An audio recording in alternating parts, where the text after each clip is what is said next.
we supposed to be having a fiesta? Watch this. Spurs Nation, what's up? Got a very special episode. First off, how you doing, Spurs Nation? My international amigos from all across the globe, go Spurs, go. Thank you for hanging out with us. Thank you for watching. If you're watching live, go ahead and let us know where you're at in the chat. If you're watching post live, go ahead and let us know in the comments how you're doing over there. All right, so guys, got a few things to say before we get started. We do have Damien Bartonek on the show. He's a writer for Air Alamo, also has a co-host for the Notorious Sports podcast as well. He covers the Washington football team and got a lot of stuff going on in the podcast world. So make sure to check out the link in the description to check out all of Damien's work.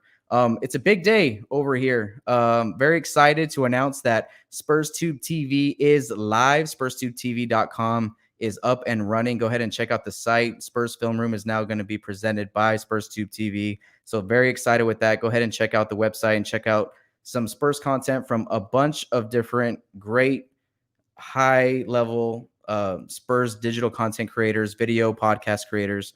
They're doing their things, right? So that this channel is just all about bringing them together and having some fun, right? So thank you guys for 2K subscribers. We're on our way to 3K. Appreciate you guys. Just to remind you guys that we are going live Tuesdays and Thursdays now at around 8:30.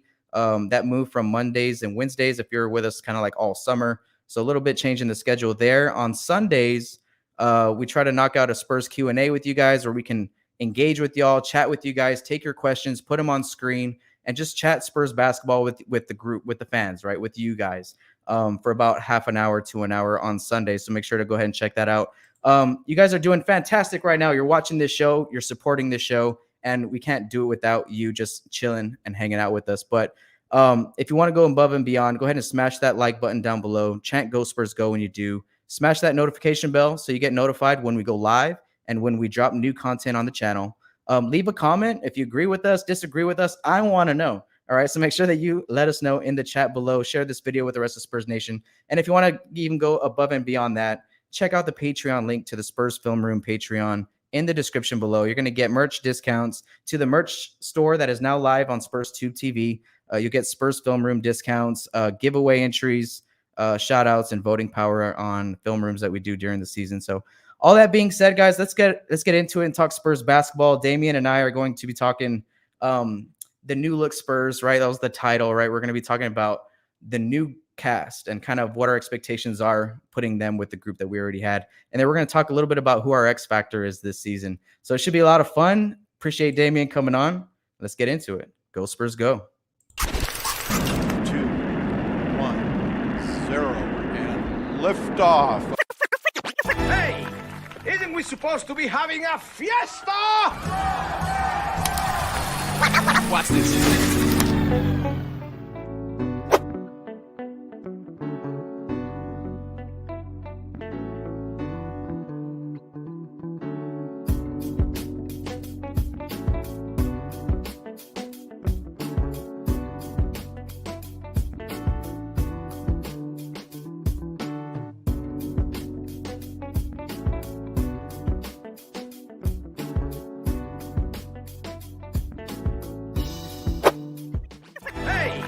Isn't we supposed to be having a fiesta? Damien, it's a new day for the Spurs, my brother. What's going on, man? Yes, it is. How you doing, my man? Thank you for having me. I'm honored to be on here, talk some Spurs hoops. I've seen some comments here about Go Spurs Go from the Philippines, all kind of things. You know, we're worldwide over here, man. I'm excited, man. Let's do it. That's right. That's right. Well, man, I appreciate you coming on. First off, man, I just want to tell the audience a little bit about you and you know, you write for Air Alamo. I know I've been following your work over there, your blogs for about a year, like over a year now. So I really appreciate all the work that you do over there. It's always a good read. So guys, make sure to go ahead and check out Damien's link in the description below. Damien, so what's your take, man? Let's get into it. Already. You know, the thumbnail, I was putting together this thumbnail and I was getting excited. I was getting excited. I was Okay. like, all right. Okay. So I was like, we got Dougie, we got Zach in the house, right? We got Jock, right? Yeah. I think Spurs Nation is gonna love just like chanting his name, right? Like Yeah. Yeah. in their arena, right? And then we got Sparty back in the house, right? Yeah. Yep. So I kind of want to pick your brain on who excites you the most, kind of from the new crew. I didn't put Thad or Aminu on the thumbnail because Uh-huh. as much as I want them to be on the team, I just don't know, Uh-huh. right? I don't Yeah, know what's yeah, going yeah. on with all Yeah. that. So, but I kind of wanted to pick your brain kind of on who excites you the most from our new additions, and then kind of like with that group plus the group that we have of our young guys, like Uh-huh. what your expectations level are, for all that. So, first off, man, again, thanks for hopping on and let me know, man. What do you think about the new look Spurs? Oh yeah. No, I appreciate you for having me, brother. For real. This is awesome. And let's get into it, man. So I'll say this from the new group. Yeah, I won't touch on Thad and Aminu because I think they're going to be moved eventually. It's only a matter of time. I'm really excited to see Doug McDermott out there. Yeah. Just because the Spurs need shooting, man. They've needed shooting. They were what I believe it was 24th in terms of 3-point shooting percentage, taking some of the lowest volume, not hitting them at a high clip. I mean, San Antonio needed shooting, and they got that with Doug McDermott, even a guy like Bryn Forbes. And even though we're talking about, hey, Aminu might not be on the roster, Al-Farouq Aminu has kind of made his money here in the NBA in recent years when he's been healthy as a catch-and-shoot 3-point shooter offensively. So they've needed this. They knew they needed this. They came out and attacked that. And even, a fan favorite, wink, wink with Bryn Forbes, these still added even more shooting there as well. So the shooting is kind of from a broad perspective, what I'm excited to see, because they've added stuff there. And also they have guys who need to improve from deep. But yeah, I would say Doug McDermott, kind of circling back, Doug McDermott is the main guy I'm looking forward to watching. I wish it was Josh Primo, though. I want to see more Primo, man. I want to see me Primo, but I can't. It's not ready yet. It's not ready yet. I think every time he plays, when he does play, if he hits a shot, I think like the whole arena should go, cuz. Yeah. Like, what's up, cuz? Yeah, so I have a homeboy from the Valley. His name is Noah. And every time I see him, I'm always like, "Orale carnal." I mean, like, "Orale cuz," or stuff like that, just because that's my boy. Like, he's just from the Valley. You know the Valley slang. Man, oh yeah. So. Oh yeah, no, sure. 956, bro. I'm in the Valley. I'm in the Valley right now. I'm in the Valley. Oh yeah. Yeah. So shout out to 956. You know what, man? I was watching Doug McDermott highlights last night, and you know what? There's a lot of footage on him last season, cutting back door and finishing at the rim. Yep. And I think that's gonna be so underrated because everyone's gonna be chasing him off the three, right? And he was awesome from the 3-point line last year, but he started adding that like, hey, I'm coming up to the three, and then boom, he was beating people back door, and he was finishing at the rim, getting his own rebound, putting back. Very like, I had no idea that he was that aggressive going towards the hoop, and I think maybe that's something that he added towards the later, the last few years probably of his career. But that only makes his 3-point game more deadly because once he starts catching them back door, the defender's going to keep biting on. He's going to start biting on that, and then he's going to be able just to create that little bit of space that he needs to get his shot off, man. So I'm so excited about Doug McDermott. He was the guy that was on my board free agency where I was like, man, if we can get Dougie after what he did in the play-in game, I'm all about it. Yeah, no, and with McDermott too, I think another thing he brings is like movement shooting. He's more than just like a flat-footed spot-up shooter. He can move without the ball, like you mentioned, and that's huge for the Spurs because the Spurs, outside of Patty Mills, they didn't really have guys who could relocate, off the ball or come up off screens and really shoot a jumper. A lot of it was kind of stand still, on the wings in the corner, 3-point shooting, and I think a guy like McDermott can, bring that as well. Bryn Forbes, fan favorite again. He could bring that as well. So yeah, I agree 100%. Doug McDermott's going to be cool, especially for this young team. With guys like Dejounte at the helm and really getting all these touches. Doug McDermott fits well for what they need. So I like how you're like talking about the shooting aspect of that's what we acquired this offseason because that's what this young group needs. That's like one of their weaker areas. So when I'm talking about like how the Spurs are going to do next season, during this offseason, my big mindset was like, well, let's try to fill some of the weaknesses of the young group, right? Not just get random players in here and tank. There's a lot of people that were out there thinking that we were just going to suck. And I'm just like, bro, we're good. And especially if we can kind of clean up some of these weaker areas like shooting, right? And like size. And I think we did both of those things. And actually we depth at the forward position too. We picked up. Actually we got a tip here. Shout out to Frenchie Betts, Patreon member, man. Appreciate you hanging out. Question for both of us. Do you think this team will win 30 games this season? Kind of goes into our conversation here about, improving this offseason. And I think Vegas had us at what? 28 and a half. 28 and a half. So 30 games, Frenchie. I think we're definitely going to get to like 35. I think 33, 35 is where I would put my, I don't even want to say they're higher expectations because, I cannot see a team that defends that like we do be bottom 5 or bottom even 10.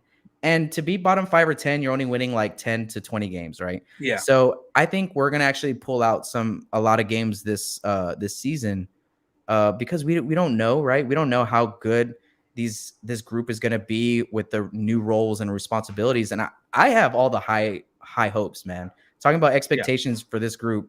My expectations are similar to what we did this year, but I think there's a higher upside.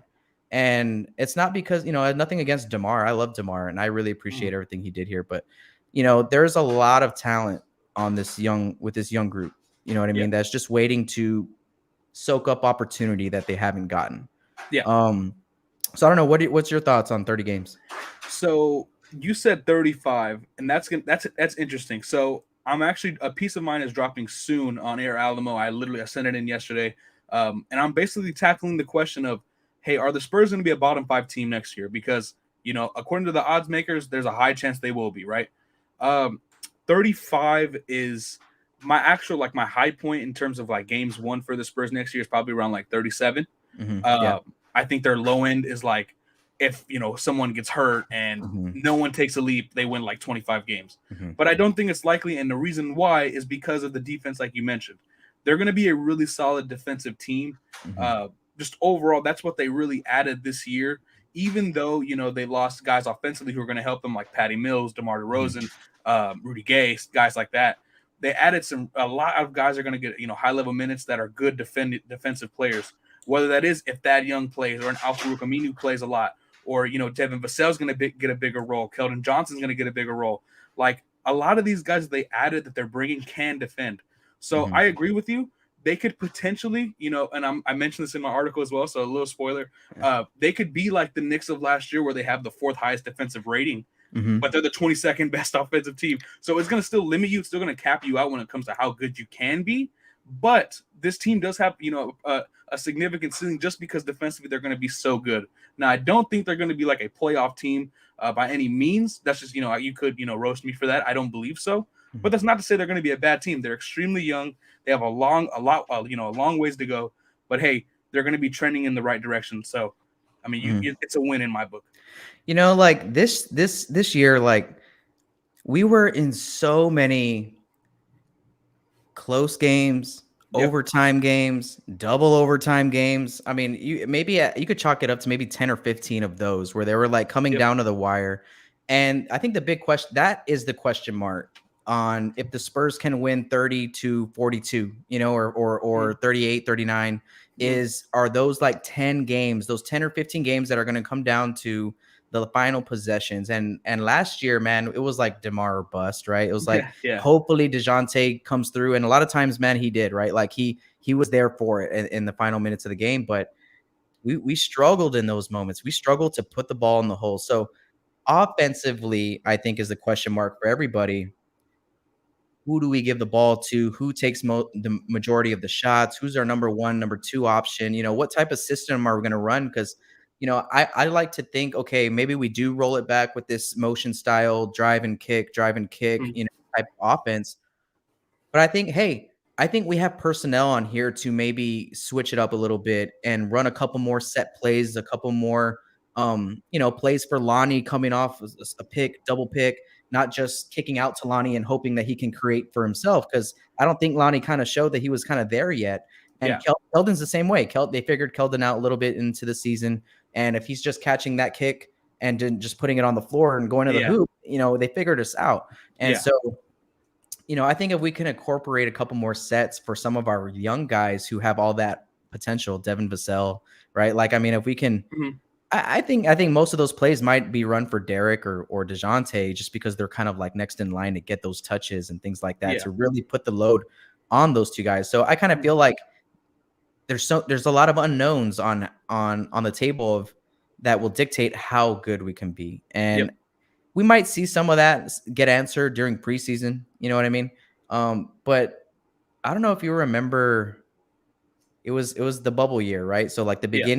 beginning of that season. Oh my gosh, bro, we started off terrible. Do you remember the Yeah. start of that season? Yeah, they Like were the first 20 games. they were a great offensive team and horrible defensively. They were atrocious defensively. I remember one game against the Wizards, if my memory is correct, they were up by like 20 something in the second quarter and ended up losing the game. Bradley Beal went stupid, hit a shot at the buzzer in the third quarter, and that was all she wrote. The Wizards came back and beat them. So, I remember that. Davis was on a heater.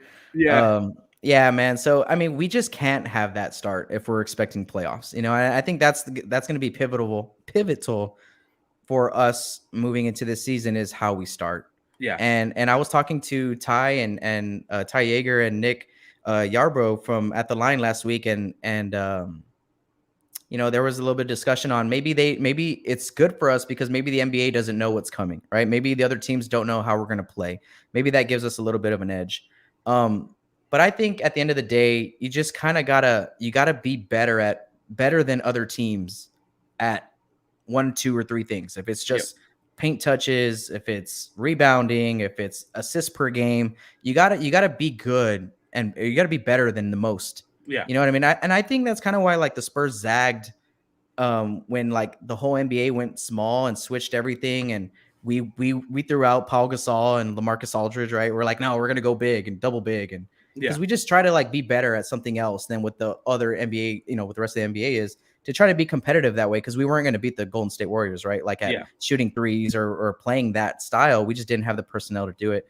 And I feel like this season, you know, there's a couple different ways that this can go, and I don't know, but my hopes are high, man. And you know, let's talk about Sparty real quick. I kind of wanted to mention him a little bit. He signed his deal right yesterday, I believe. I'm excited to bring him back, bro, and I think he's gonna have this whole new swagger in that number 7. Yeah, I'm going to piggyback real quick off your point about the Spurs, you know, kind of going in different directions when other teams are going. I think this offseason is kind of different. I don't think they did that. I think they kind of understood that they needed a more modern sense of basketball by adding shooting. Not only that, defensively, I think they actually value like versatility and defensive switchability more than anything. So I think they're adding more of a modern sense, which it's a thumbs up if you're a fan or, you know, kind of seeing where this team is going long term. That's a good sign because that means that they're understanding where they need to go. Their philosophy is probably going to change a little bit, and that's a good thing for the modern NBA and, you know, kind of what you want the Spurs to do. Now, in terms of Bryn Forbes, Bryn Forbes as a shooter, you know, you love it. You absolutely love it. It's exactly what you need, right? Now, Bryn Forbes at like 22 minutes a night is not good. You need Bryn Forbes at, you know, anywhere from 16 to 18 minutes per night in a very, you know, simple role. And you live with the defensive, you know, liabilities, but you also live with the offensive reward that he brings. It has to be really short stretches, nothing too crazy, because you can't play him as a starter. I mean, it's just not. I know what he brings as a shooter, but defensively, it's so bad, and he matches up very badly with, you know, every starting lineup out there on the defensive end. So I'd much rather see him, you know, play at the end of the first quarter, play at the end of the second quarter, stuff like that. Rather than start these games or even close these games out. I wouldn't have him close games out either. So, but I mean, there's definitely a path to success with him on the floor, but you just got to be smart. You got to play your matchups, and you have to go into that knowing that, hey, defensively he might give up a lot, but we're gonna live with what he brings us offensively. Bro, you're on the money, man. I mean, and we don't even need to speculate that. It's true. 2 seasons ago, we had him in the worst role that we can possibly put him in, and we missed the playoffs, right? And last season, he goes to Milwaukee, has a similar role to kind of what we feel like he should have here. Come off the bench when your moments are needed, come through. And he came through for Milwaukee when they needed him to. And other than that, he kind of wasn't around. And they win a championship, right? I mean, so I mean, yeah, for sure. Yeah. The shooting Yeah, is huge, man. yeah. Shooting, What was he? 45 or 44% or something last season? yeah. He was, I mean, and you got to remember too. Like, I don't think he played this major role in the finals or anything like that. But you know what the path, to success is for a player like him. And as long as you kind of play within that, you're going to be in a good spot most likely. I mean, yeah, I'm looking at the numbers yeah. right here. I got him pulled up for me. Yeah, 45, 46, damn near 46% from three on 5 attempts. So Mhm. that's good. That's very Yes. good. Yes, we need those 5 attempts. And Just at 5. 19 minutes a night, yeah, exactly. Yeah. At 19 minutes a night, that is the chef's kiss. That is Mhm. fettuccine alfredo. That is chicken parmesan. That's exactly what you want from Bryn Forbes. Dude, man, that's on the money. So we addressed our big men depth, right? I think we did that very Mhm. very well too this season, right? By adding Zach Collins, who has the upside. We all know about his injuries, but he's a Spur type player. I've always loved Gonzaga bigs, bro, just because I've always felt like I've always wondered why the Spurs didn't like try to get some of them in the draft, right? Like maybe in the second round or whatever, because they're very skilled, they're great passers, they're smart, high IQ, good shooters. And then we pick up Jock Landale, who, I didn't know anything about until we got him. And then, I did my research and he's awesome, bro. Like he's just like this cool dude. And I just can't wait for him to kind of get like all Aussie on the court. You know what I mean? Just start like Yeah, checking dudes and talking mess and whatever. I just feel like he's yeah. gonna be that type of dude. And let me see, who else did we bring? Did we bring in? The Was Spurs. that Yeah, yeah. I mean, just overall, guys like Aminu, you got Thad Young, you got Jock Landale, Doug McDermott, Zach Collins, Joe Wieskamp, Josh Primo, just all those guys. I mean, with Landale, which is interesting, is like he's a really good shooter as well. So I would love to kind of see his style of play translate to the NBA. I got the numbers right here as well: 39% on nearly 4 attempts per game from a center. That's you love that, you live with that. Yeah. And to Zach Collins, to your point as well. Yes, we know the injuries. The defensive upside is there, though. I mean, he's had some really good defensive games, especially in Portland's last kind of like mini conference finals run that they had. Yeah. So I mean, again, a lot of this is going to be based on hypothetical and what ifs when it comes to the Spurs this year.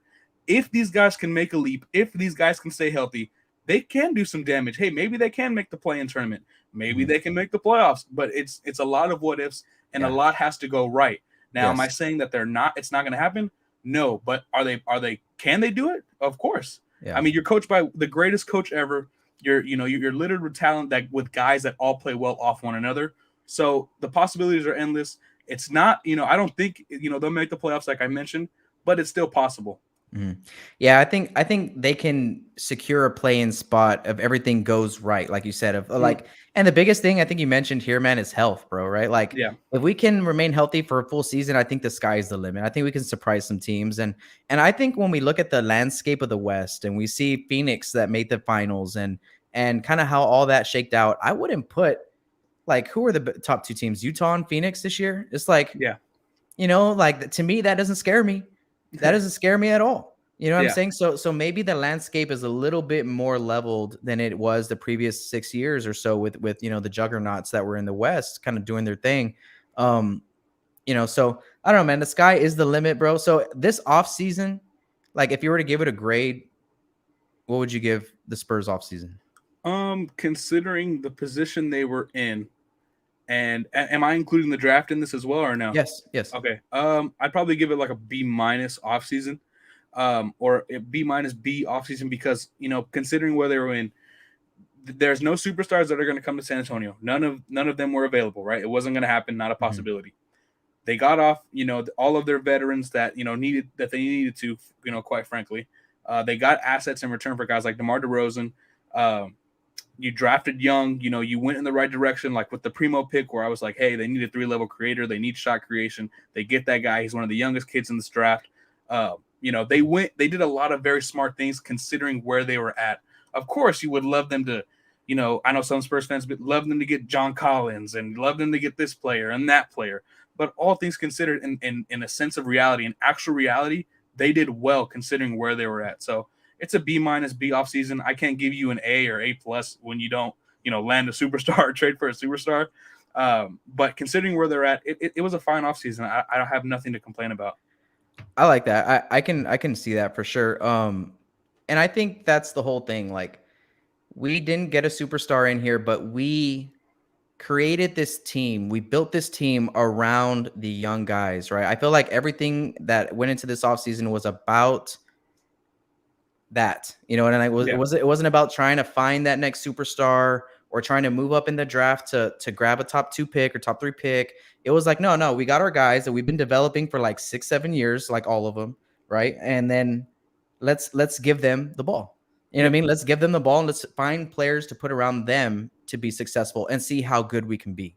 Yeah. And I think that is just as potential filled as if we got one guy that's like an all-star level player, you know what I mean, added to our teams. I think we have a couple guys on our roster that are ready to take that step towards that direction, like Keldon, like Lonnie, maybe even Derrick and Dejounte was close last year.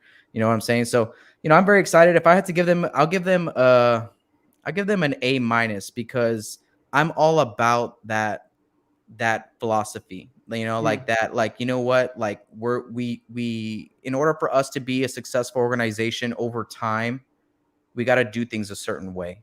And and it's never been go and shop in free agency, right? And it's never been trade assets to grab Ben Simmons or anything like that. You know what I'm saying? Like, you know what I'm saying? So like, we don't do that. I don't think that's a recipe for success for any small market, you know, any small market. You know, I think the recipe for success is what we've been doing. It's been drafting smart, developing over time, and always knowing that there's a plan for that. And it's never deviate from the plan and do something like out of left field. And I think we hit it, like you hit it on the head, dude, too. Like with Josh Primo, that's exactly what we needed, man. And dude, that guy, man, he gets me like giddy. I'm like, oh, like he did what? like he has that, he can do this. He's 18. What? Like, bro, like I did a film breakdown on him like a week or two ago, and I'm just blown away at the things.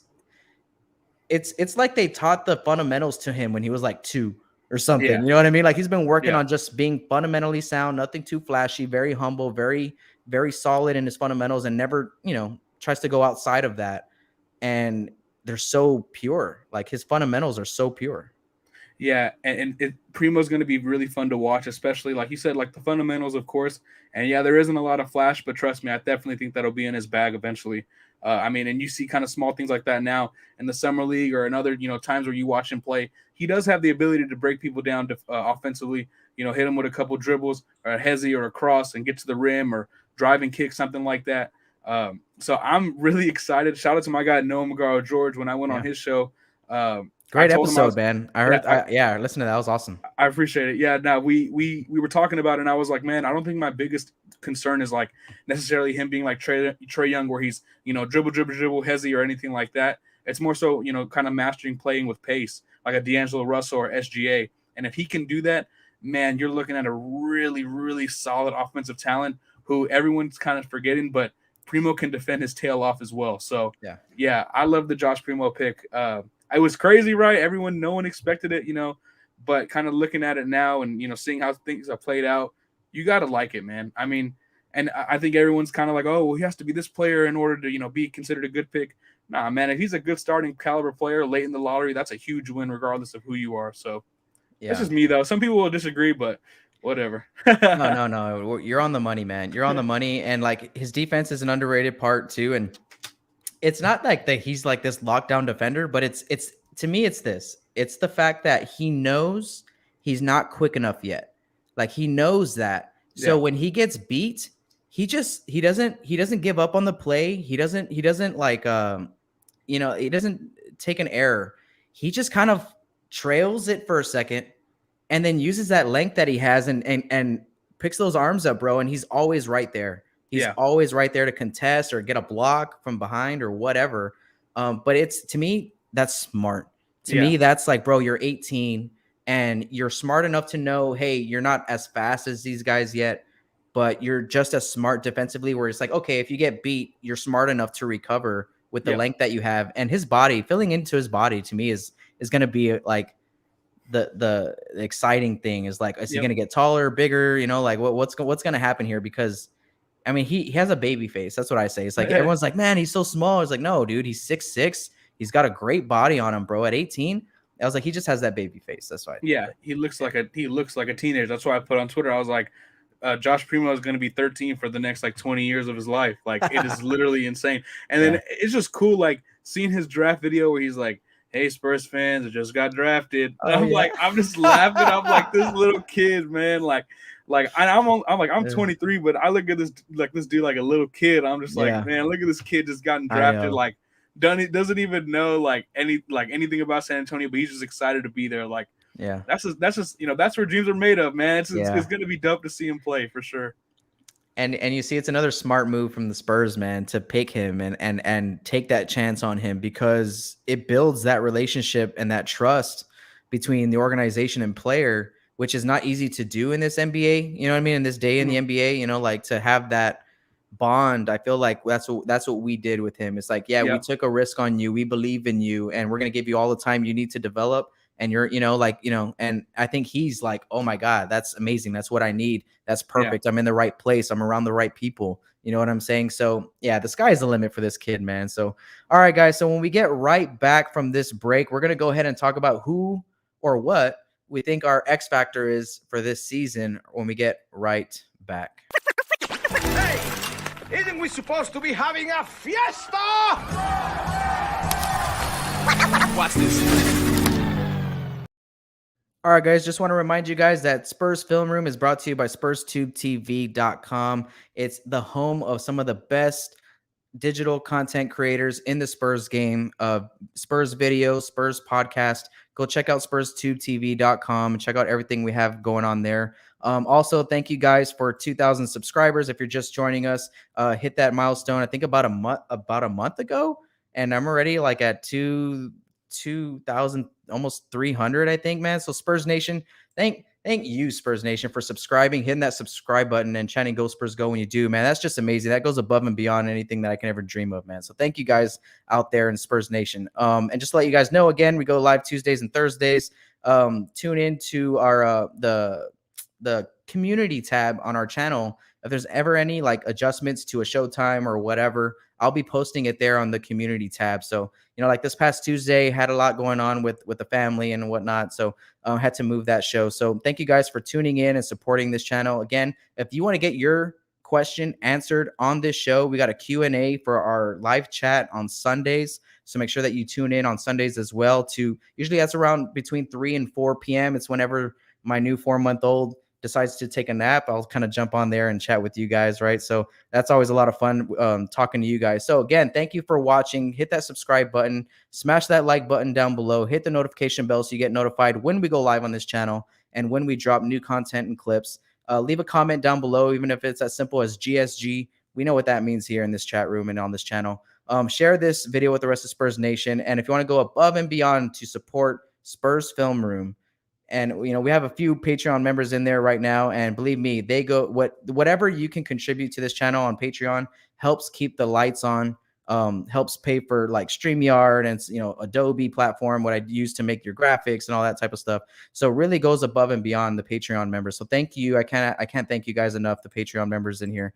Shout out to Frenchie Betts. Shout out to Arno Midnight and Juan Rodriguez for joining the Patreon. Really appreciate y'all. Check out the link in the description below to check out the full perks of the Patreon. All right, guys. So, all right, let's get back to the show with Damien Bartonek. Hey, isn't we supposed to be having a fiesta? Watch this. All right, guys. So, Damien, I mean, I would love to hear everybody's answer to this question, because it can be different and everyone can be right. I feel like, you know what I'm saying? Like, so who is your X factor, or what is your X factor going into the season for us to maybe make that playoff jump, right? So where we can get a playoff lock, an 8 to 6 seed. So for the Spurs, I would say the big swing factor in all of this is someone needs to take a leap, and not just a baby leap. I'm talking like a significant leap. Whether that's Dejounte Murray, Derrick White, someone needs to emerge as this team's go-to guy, this team's best player, this team's anchor on both ends. I know Jakob Poeltl, of course, is one of the better defensive bigs. I get that, but I mean a guy who can really make things happen on both ends of the floor. who can, create for others as well as themselves and be that go-to guy down the stretch. It's there for the taking. Someone has to do it. Someone has to be that guy. I think that's kind of the biggest swing factor, not necessarily a specific player. If I was to kind of gauge that onto someone, I would actually say it's probably Lonnie Walker, to be honest, because everyone kind of discusses, his ceiling and, hey man, this guy has this guy has that. He's uber athletic. He looks comfortable pulling up from mid range, but he hasn't been able to put it all together. If he can put it all together, San Antonio could have a really solid offensive piece on their hands. But that's what it's going to come down to: is someone needs to make something happen, and whether that's one player or the whole team, I don't really necessarily believe that this team can win by everyone pitching in. Even the Knicks, like I mentioned earlier, they still had an all-star caliber talent on the roster. So the Spurs need someone like that in order to be that 6th to 8th playoff range. Yeah, man, that's right on the money. And when you dropped that Nick comparison earlier, I really like that. I really like that comp, dude. That's almost exactly, I think, where we can see us being if we're banking on our defense to get us there, right? It's like we're not going to be the best offensive team, we're not going to outscore anybody, but man, we're going to be locking some teams up, right? Yeah. But like you're right, bro. They had Julius Randle, and he took the load and he delivered, right? Yeah. And he wasn't an all-star before this season. So it's almost like the same thing. It's like, hey, the New York Knicks had this opportunity to give to him and he delivered. And I think you're right on the money, man. I've been talking about that too. This offseason is that was a big proponent to me not wanting to go and get John Collins or Lauri Markkanen and pay $28 million to anybody. I was like, to anybody. I was like, because we have guys that are ready, I feel, to take that step. But like you said, it's up for grabs, man. And Lonnie Walker has the skill set. He has the offensive skill set. I think defensively, hopefully this year is a big improvement in that area. Because I think if he can be one of those guys that turns defense to offense, holy cow. You know what I mean? Like we get Lonnie out, getting steals, getting out on the break and just getting picks and whatever. Like, come on, man. That's what I want to see. I don't want to see Lonnie losing his guy or getting beat up by the half court line and giving the guy a wide open lane to the rim and just some silly stuff like that I felt was kind of holding him back last year. But last year I want to kind of throw out the window in a sense too, because of the circumstance, right? Like the whole COVID thing and it hit us, right? I mean, it hit everybody, but it hit us too. And I think it hit Lonnie as well. And I'm not sure if Lonnie got it or not. Nobody, I don't think, knows exactly, but he missed some games and something referencing last week's episode with Ty and Nick, they were talking about his role and how it always felt like it was never clear what we really wanted from Lonnie. You know what I mean? And to me, I was just thinking he needed to be like JJ Redick. Like I know he has all the bag, right? Like I know Lonnie had all the bags, but I was just feeling like last year we needed him because it was only him that was able to do it. I felt like to be that guy who's like, I'm spacing the floor. Like I'm just spacing the floor. I'm hitting down the threes. I'm hitting the threes. I'm not getting too complicated because I feel like that kind of hurts him. Like, sometimes he's not the best decision maker off the dribble, like I was saying earlier. Yeah. And that's what I'm saying. We can run him off screens, coming off a down screen, ready to catch and shoot and kind of set him up in those ways. I feel like he'll be more successful. But he's definitely one of those guys, man, that can swing the balance of this team. If I was going to put it on a player, I think it's Derrick White, right? You know what? And if I'm going to put it on a thing, it's health. It's health. Like you brought up earlier, the biggest X factor for the Spurs this season is health, is staying healthy. And I'm going to combo that with Derrick White. If Derrick White can stay healthy, man, I think we're about to see Derrick White have the ball and let him be a creator on offense and also your number one guy or number two guy. I can really see that with Derrick.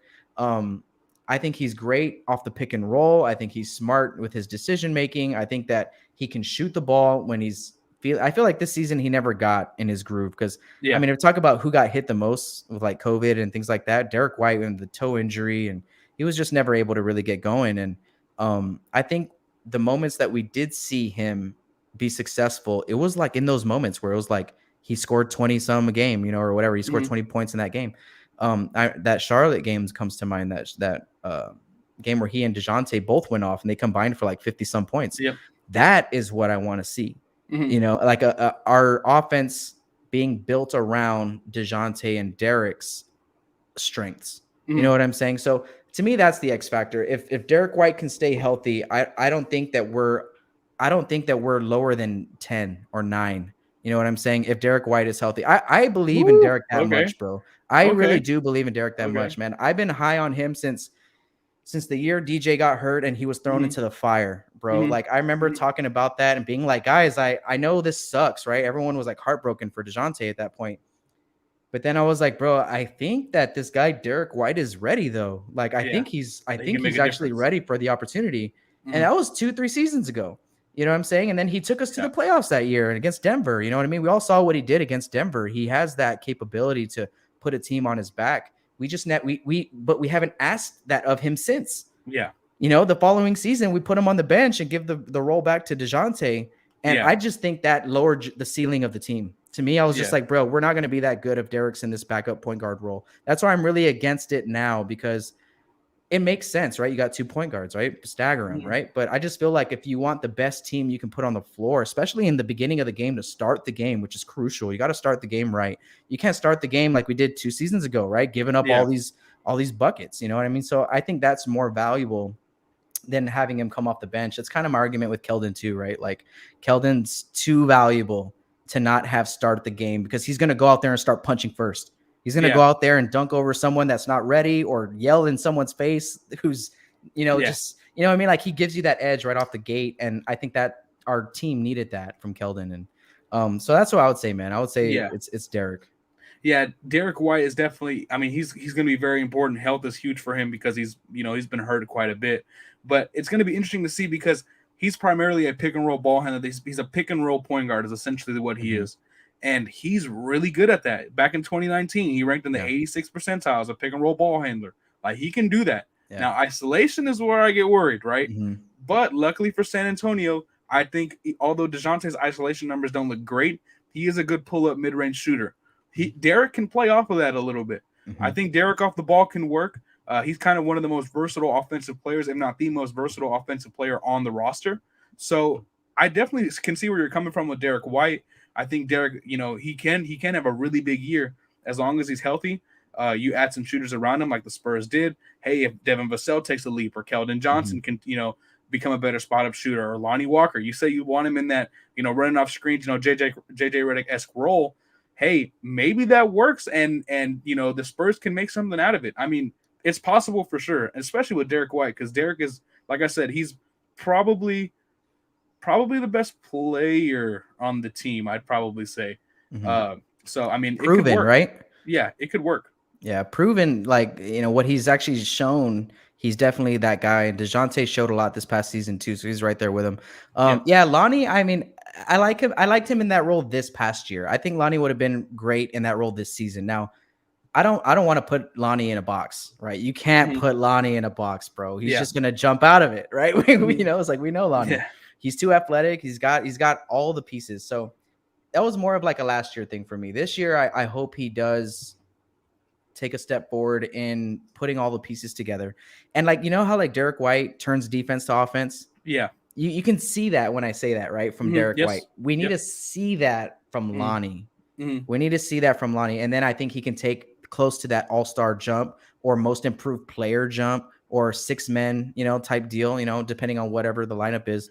So Gregory Castillo over here in the chat has a question for us. And what is y'all's starting lineup for this season? So I know it's kind of just throwing into the fire, and I'm with you if this changes like day to day, because I love the depth that we brought in this year. I think that makes it very interesting, right? So if you had to throw a starting lineup out, for the preseason, and you're like, okay, this is, or let's say like training camp, you're like, all right, this is gonna be my first group, right? I'm gonna, let's see how this goes and let it sink or swim in the preseason. Who's in that starting 5 for you? So my starting lineup from the moment DeRozan was gone and Rudy Gay and Mills has been the same for like the last month and a half, probably month. Even though DeRozan hasn't been traded for that long, it's been like this for the entire offseason. Yeah. Was Dejounte, Derrick, Devin, Keldon, and Jakob. That would be my starting 5. No ifs, ands, or buts. Absolutely. people are kind of worried about, oh, Keldon, playing the 4, blah, blah, blah. And I get that. I get the concern because he's not your traditional 4 that we've seen for years and years, but he's effective at the 4. He can defend 1 through 4. And not only that, too, I understand he is, especially off the dribble, he's kind of more of a straight line drive to the basket. Doesn't really offer much playmaking there, but he can attack closeouts. He can attack opposing 4s, and he wins those matchups at times. So I would like Keldon at the 4, Vassell at the 3, absolutely 100%. Devin Vassell needs to start, especially because he fits well with this lineup in the fact that he can be a low usage guy offensively and impact the game. Defensively, what he can do. And if he has the upside in shot creation, like I believe he does, man, that's a great kind of unit to build him around and kind of let him cook with. Yeah. So I think maybe that'll kind of make Dejounte become a little bit more of an off-ball threat as a spot up shooter, which is needed. It's necessary for his game to develop and grow. But it would definitely be Dejounte, Derrick, Devin, Keldon, Jakob, and I wouldn't think twice about it. Man, I don't mind that at all. That's very interesting, man. Because a lot of people, that's what we talk about. Okay, well, who takes DeMar's spot and does Keldon stay right in the starting line? Those are like your two big question marks: your power forward and your small forward spot. I love the idea of just throwing Devin in there, bro, because you're absolutely right. He can give you all the upside with a low usage and extremely high efficiency rate. Like you can just totally see him killing his touches, his like 10 touches or whatever, because his touches will go down in that group, but he'll hit them and he'll what I'm saying? And then, dude, imagine the defense with that squad. Yeah. Oh my God. Yep, exactly. You have 4 defenders in all but Jakob who can switch and defend 1 through 4. All of them move well laterally. All of them are strong. Like you have some really solid defenders there. Like I was mentioning with the low usage stuff is shout out to my guy Noah again.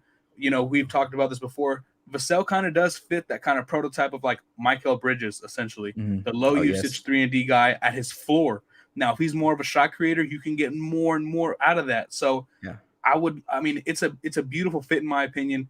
Keep Keldon at the 4. I mean, what do you have to lose? He played well last year at the 4. I mean, he really did.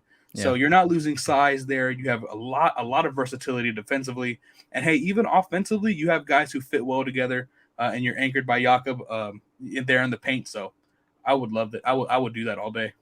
Yeah, man. I love that. And to Keldon's, point, this offseason, when he talked to, was it ESPN San Antonio earlier on in the offseason, he was talking to them about adding that mid-range jumper to his game.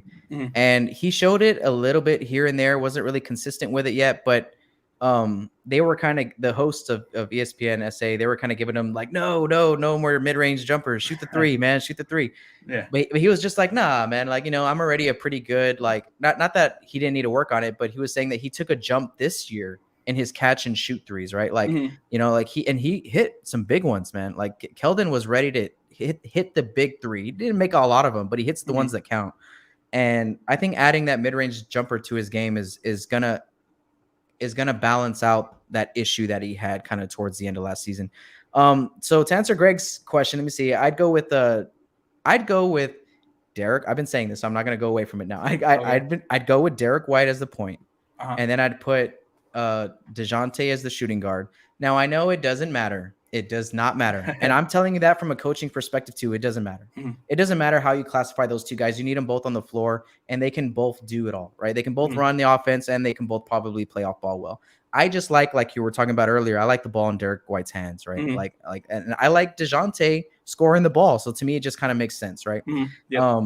And then I move Keldon, in my opinion, I move Keldon up to the 3, and I like the size advantage that he might have against other guys in that position. And then to add a little bit of shooting into the mix, I would like to give Luka that opportunity, man. So, bro, okay. I'm big on Luka. I love Luka. I've been very high on his same kind of thing with Primo. It's funny because they're both like they were 19 and 18 when we drafted him. But there was something about the skill set that they already had so young, and like how the fundamentals were so defined at such a young age to me. And bro, like, you think that's easy to find? Like, you know what I'm saying? Like, bro, there's all-stars in the NBA who can only do like 1 or 2 things. maybe dribble or maybe shoot. But then it's hard to find a guy who can pass, dribble, and shoot at a high level. And I feel like Luka had that in his bag. He can push the ball off the break. You know what I'm saying? He can grab a rebound, go coast to coast, things like that, and also play make in transition. I think that's one of like the underrated things to Luka's game is that he can essentially be your point forward in transitional situations, right? Like where he can go and bring the ball up and just find Jakob unguarded at the rim. He's going to hit that like no look dump down pass where a lot of our other guys just can't really do that. Yeah. And then spacing the floor, I think I think he took leaps and bounds this season defensively, confidence wise. Him and Trey Jones look like they have like a best friend thing going on, which I love to see on the sidelines. Cause to me coming in, Luka's big thing was like, guys, he's coming in from like another country. He's 19. You got to give him a chance to like adapt to terminology and to vocabulary and language, right? It's like, and then not just in general, but on the court. And it's like a whole other thing to talk on the court. Believe me, bro. And I'm coaching high school kids, and in class they can't shut up. But you put them all on the court together, and it's pulling teeth to get them to talk. Yeah. But as a coach, you have to, man, because once communication is key. Is key, bro. It's key to defense, to offense, everything. You got to have your leaders, but everybody has to be communicating. Like ball, I got ball. Hey, we got someone backside. Hey, this and that. You know what I mean? There's a lot of communication. Yep. And I felt that was one of the biggest development areas for Luka, was just kind of growing into, you know, the new lifestyle and stuff like that. Yeah. So, and I think last year I saw a little bit of that. I saw like he felt more comfortable. He was just looking more confident and things like that. So he looked happy. Do you remember him? Like he just looked happy on the sidelines. Him and Trey would go out and dab up everybody during every timeout. You know, I'm like, okay, cool. He's feeling more at home here. And to me, I think that's just what he needs. It's part of it. You know, it's not all of it, but it's part of it. And the rest of it will come with time with me. Oh yeah, and it's interesting that you brought that up with Luka. That's an interesting perspective from a coach's perspective as well.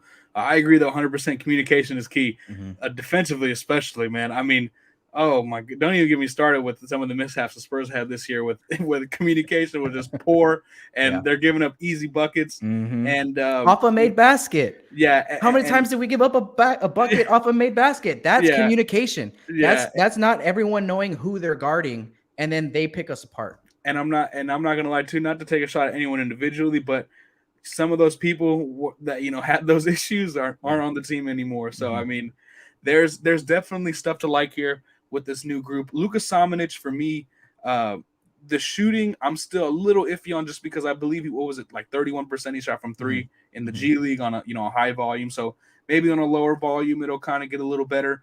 But I still think he's still, a ways from becoming a starting, caliber 4. But hey, I do want to see him play this year. He needs to play this year. That's for sure.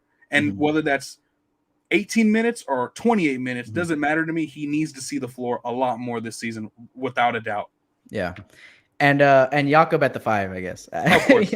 Jakob's going to be there. And I feel like Jakob's going to be there until someone takes a spot. I don't think he has it like cemented, but I feel like he definitely has it for now, unless Zach comes in, because Zach played a lot of small ball 5 in Portland and was very successful at that, man. And I feel like, I want to see him and Jakob go at it in practice. You know what I'm saying? Like battle and see who has the edge on the other. I think that's very interesting. But just to incorporate spacing into the lineup and to keep Keldon in there, I insert Luka. And I think if he comes off the bench, I'm all about it. And I'm not gonna be mad, but to me, it's like, okay, let's add some size. Let's get bigger by putting Keldon at the 3, and then let's go Luka, Jakob at the 4 and 5, and let's kind of still be small and fast and be able to space the floor, but with a little bit more size. And I like to see that go out there. So that would be my starting 5, Greg. So all right, guys. So that's gonna be it over here, man. So shout out to you, Dame, man. Thank you for hanging out.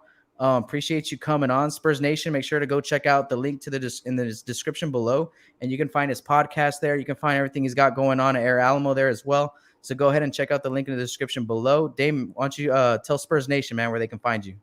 Yeah, guys, go ahead and follow me on Twitter at @DABartonek. That's at DABARTONEK. Check out all my articles from the Washington football team to the Spurs to Texas State Sports. My podcast, whether it be Notorious Sports or my football podcast, Dame's Dropback. Just check me out, show me some love, and enjoy the ride.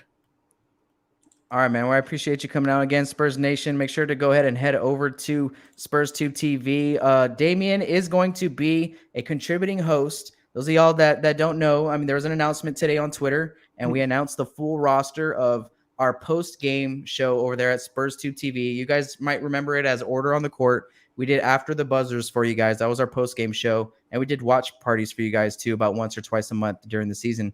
And Dame's going to be part of that roster, man. So can't wait to get you on board, man, and to go through this season with you and a lot of the other guys that and ladies that we brought on to the team over there. Oh, yeah. I'm very excited. Thank you for the opportunity, brother. Thank you. I appreciate it. Yeah, man. Dude, I appreciate all the work you do, man. I love reading your stuff, man. So, I appreciate your support too, man, on my channel over here. So Spurs Nation, always, yes, for sure, man. Go Spurs, go. Spurs Nation, make sure to check out Dame. Again, last time here, guys, with you guys, to give you a little reminder. Thank you guys for tuning in. We got about 58 in here, 58 of you guys in here right now. Make sure to smash that like button down below. Chant Go Spurs Go when you do. It sends good luck to the rest of Spurs fans throughout the world. So make sure you do that. Hit that notification bell so you get notified when we go live on this channel and when we drop new content. Leave a comment down below, even if it's just as simple as GSG. We know what that is over here. Share this video with the rest of Spurs Nation. Check out the Patreon link in the description below to go above and beyond to support this channel. Thank you guys for 2,000 subs. We're on our way to 3,000. And we got new show times, Tuesdays and Thursdays around 8 to 8:30 with you guys, and Spurs Q&A on Sundays. So get your question heard on screen on Sunday's Q&A. All right, guys. So that's going to be it over here for this episode. Catch you on the next one. Go Spurs, go. Hey, isn't we supposed to be having a fiesta? Watch this.